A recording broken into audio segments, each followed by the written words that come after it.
School প্রাঙ্গণে তৃণমূল মহিলা কংগ্রেসের বর্ধিত কর্মী সভা। কেন্দ্রীয় সরকারের বিভিন্ন জনবিরোধী নীতির বিরোধিতা করে মহিলাদের শক্তির মূল দিদির তৈরি তৃণমূল এই স্লোগানকে সামনে রেখে রাজ্যের মুখ্যমন্ত্রী মমতা বন্দ্যোপাধ্যায় ও তৃণমূলের সাধারণ সম্পাদক অভিষেক বন্দ্যোপাধ্যায়ের নির্দেশে মগরাহাট পশ্চিমের বিধায়ক গিয়াসউদ্দিন মোল্লার তত্ত্বাবধানে রবিবার বিকেলে পুষ্টি KCPSM হাই স্কুল প্রাঙ্গণে সুন্দরবন সাংগঠনিক জেলা তৃণমূল মহিলা কংগ্রেসের বর্ধিত কর্মী সভার আয়োজন করা হয়েছিল। সভায় প্রধান অতিথি হিসাবে উপস্থিত ছিলেন রাজ্যের তৃণমূল কংগ্রেসের সভানেত্রী তথা রাজ্যের অর্থমন্ত্রী ও রাজ্যের মহিলা তৃণমূল কংগ্রেসের সভানেত্রী চন্দ্রিমা ভট্টাচার্য। এছাড়াও বিশেষ অতিথি হিসাবে উপস্থিত ছিলেন মথুরাপুর লোকসভা কেন্দ্রের সাংসদ বাপি হালদার, ডায়মন্ড হারবার সাংগঠনিক জেলার মহিলা সভানেত্রী মনমোহিনী বিশ্বাস, সুন্দরবন সাংগঠনিক জেলার চেয়ারম্যান তথা বিধায়ক নমিতা সাহা, দক্ষিণ 24 পরগনা জেলা পরিষদের অধ্যাপক মুজিবুর রহমান মোল্লা। এছাড়াও উপস্থিত ছিলেন জেলা পরিষদের সদস্য নূর খাতুন বিবি সর্দার, পঞ্চায়েত সমিতির সদস্য সংহিতা হালদার সহ অন্যান্য সকল নেতৃবৃন্দ। একটাই বার্তা, ওই নরখাদক নরেন্দ্র মোদী যেভাবে বাংলা তথা ভারতবর্ষকে শেষ করার পরিকল্পনা নিয়েছে, সেখানে দাঁড়িয়ে চাই না ওদের আগ্রাসন, চাই আমাদের সুশাসন।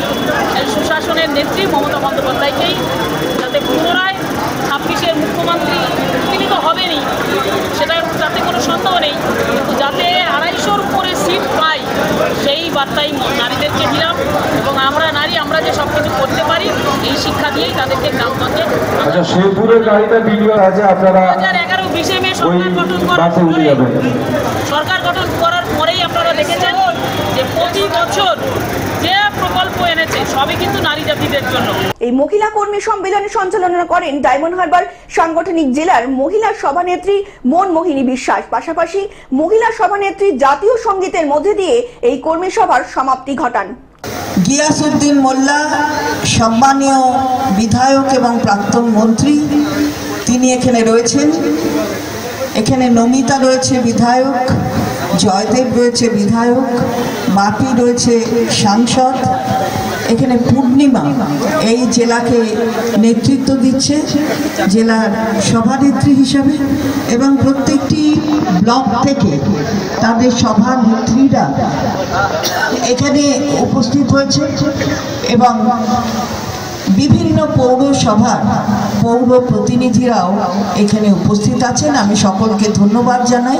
দীর্ঘক্ষণ ধরে এই সভা চলছে, আপনারা ধৈর্য ধরে এখানে শুনছেন।